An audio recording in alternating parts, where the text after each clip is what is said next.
After nearly 6 years sitting idle, could White's Ferry finally be making a comeback?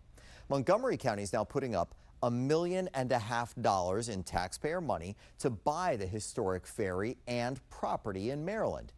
But as our Tom Rousey explains, there's still one roadblock across the Potomac and no guarantee that the ferry will actually reopen. The question I get asked more than any other question is, when is White's Ferry going to open? What was once a 4-mile trip between Poolesville and Leesburg became 30 miles when White's Ferry shut down in late 2020. This was way harder than it should have been. At times Friday, Montgomery County leaders almost sounded like restarting the ferry was a done deal. That's a long trip, and this is going to make it a lot easier for a lot of people. But at other times, this is one step. They admitted more needs to happen, and there are no guarantees. We will sell the Maryland shoreline. Chuck Kuhn and his wife bought White's Ferry hoping to restart service, but they were never able to come to an agreement with the owner on the Virginia side. In late 2020, Rockland Farms stopped allowing the ferry to dock in this area. There may be a difference in terms of the owner and the willingness to negotiate.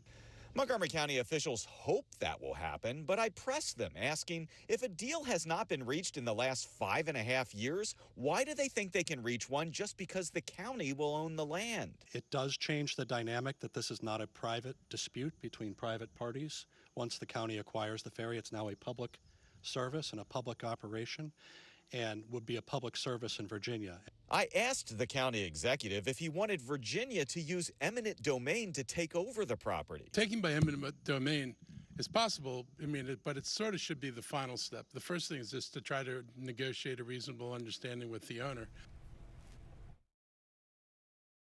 Person called this deal a positive development and says Loudon is interested in purchasing the land in Virginia. Now, 7 News tried to reach Rockland Farms owner Friday, but have not heard back. Our news partner at WTOP reports that Devlin claims she was not aware of the Montgomery County deal and was not invited to today's news conference.